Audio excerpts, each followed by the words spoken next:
Apa artinya? Sabar ini banyak sekali hikmahnya. Antara lain apa? Kita bisa tenang, kita bisa berpikir. Bismillahirrahmanirrahim. Assalamualaikum warahmatullahi wabarakatuh. Alhamdulillah, syukurillah, wassalatu wassalamu ala rasulillah, la hawla wa la quwata illa billah. Allahumma sholli ala sayyidina Muhammad wa ala alihi wa ashabihi ajma'in. Rabbi syrah li sadri wa yassir li amri wa hlul 'uqdatam min lisani yafqahu qawli. Rabbana afrigh 'alaina sabra wa tsabbit aqdamana wansurna 'alal qaumil kafirin. Allahumma amin ya rabbal alamin. Anak-anak semua rahimakumullah. Bahasan kita pada kesempatan pagi hari ini melanjutkan terkait tentang kesabaran yang disampaikan oleh Ustadz Faisal Ahmad Murdani, mengkaji tentang apa itu sabar. Ya, diperhatikan pada surat Al-Baqarah ayat 249, ya, yang sebelumnya diawali dengan kisah yang sangat luar biasa tentang Nabi Musa yang meninggal dunia, kemudian kekuasaan itu digantikan oleh siapa namanya? Talut, yang kemudian dia menjadi raja. Di situ ada dialog.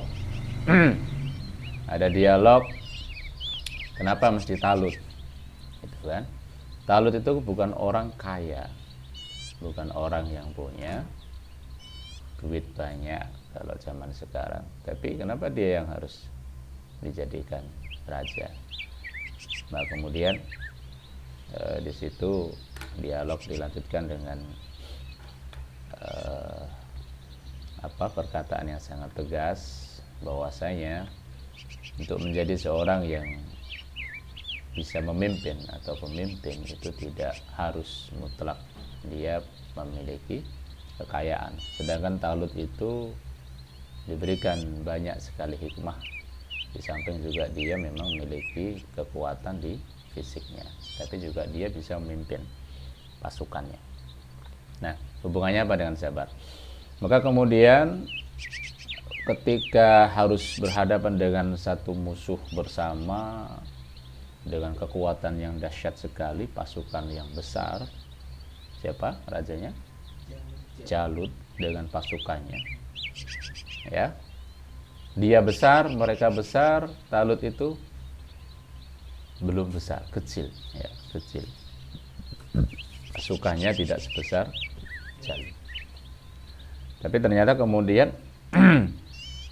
ada satu momen di mana Talut ini bersama pasukannya akan menghadapi Jalut bersama pasukannya. Maka kemudian Talut menyampaikan kepada pasukannya bahwasanya Allah akan menguji kalian, wahai pasukanku.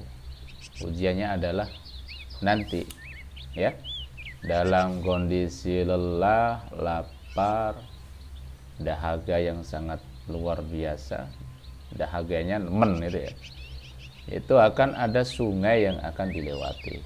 Maka barang siapa yang melewati sungai tersebut hanya boleh minum satu apa ini ngarannya apa nih, satu cakupan, tidak boleh lebih dari itu, maka dia adalah pengikutku. Tapi apabila ada yang meminum lebih dari itu, maka dia bukan pengikutku. Nah, ternyata ini pasukan Jalut sebagian besar, karena saking luar biasa dahaganya, akhirnya apa? Akhirnya banyak yang tidak mengikuti sang raja, sehingga dia minum. Nah, tinggallah yang sedikit. Nah, kemudian yang sedikit ini yang banyak ini berkata, kami tidak kuat lagi pada hari ini melawan Jalut dan bala tentaranya. Sudah selesai, ya. Tapi yang sedikit ini berkata, yang dia merindukan dan meyakini nanti menemui Allah, betapa banyak kelompok kecil mengalahkan kelompok besar dengan izin Allah. Dan ternyata betul Allah bersama orang yang sabar, karena ketika itu memang betul-betul Jalut ini kalah, kalah dalam perang melawan Talut. Nah, ini kemenangan. Maka sesungguhnya yang pertama kita harus memahami, satu, tidak perlu kita merasa kecil dengan orang-orang yang besar. Cara ukurannya itu nanti adalah siapa yang sabar, dia yang menang. Dan banyak sekali orang yang jumlah kelompok yang kecil itu mengalahkan kelompok yang besar karena dia sabar. Apa artinya? Sabar ini banyak sekali hikmahnya. Antara lain apa? Kita bisa tenang, kita bisa berpikir jernih, ya. Karena gerusa-gerusu apa bahasa Indonesia nih?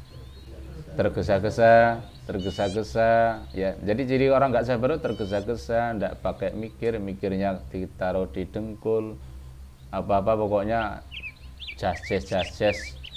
Yang penting apa? Ya, yang penting kelakon itu aja, ya.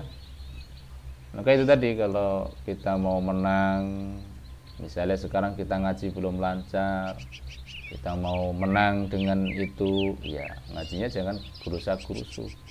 Ngajinya harus pelan, sabar, gitu ya. Pakai pikiran tenang. Insya Allah bisa ngaji. Ya, sekarang masih diuji nih dengan belajar atau menuntut ilmu. Ya, banyak saya dapati teman-teman saya itu bukan orang-orang yang cerdas, mungkin kalau diukur secara IQ, tapi akhirnya dia berhasil. Kenapa? Dengan kesabarannya. Jadi dia sabar saja. Yang lain sudah nggak tahan, keluarlah dari pondok, keluarlah dari kampus, dia sabar. Allah ngasih jalan, ya. Karena dengan kesabaran itu kemudian apa? Allah memberikan jalan, apapun itu. Orang yang usaha misalnya, ya, antum nanti mau jadi pengusaha, saya sering menyinggung berkali-kali, santri-santri jadi pengusaha gitu, sampai antum mungkin terngiang-ngiang terus.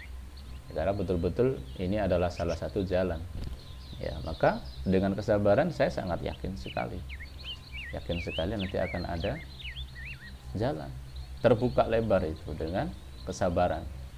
Karena kasih jalan itu adalah semuanya Allah, tapi kita hanya bersabar saja. Jadi sabar itu akan menyebabkan kita menjadi orang yang menang. Allahumma amin ya rabbal alamin. Jadi ini yang harus menjadi pemahaman bersama. Inspirasi yang disampaikan oleh Mas Faisal luar biasa. Terkait dengan kesabaran, mudah-mudahan Mas Faisal diberikan kesabaran. Allahumma amin. Bukan sarapan ya, tapi kesabaran. Kita semua diberikan kesabaran yang nanti banyak hikmah, seperti Talut mengalahkan Jalut, seperti Rasulullah mengalahkan kaum kafir Quraisy. Jumlahnya kecil tapi mengalahkan yang besar. Kenapa? Karena sabar dan tentunya beriman kepada Allah. Pasti Allah akan memberikan jalan. Allahumma amin. Terima kasih. Wassalamualaikum warahmatullahi wabarakatuh.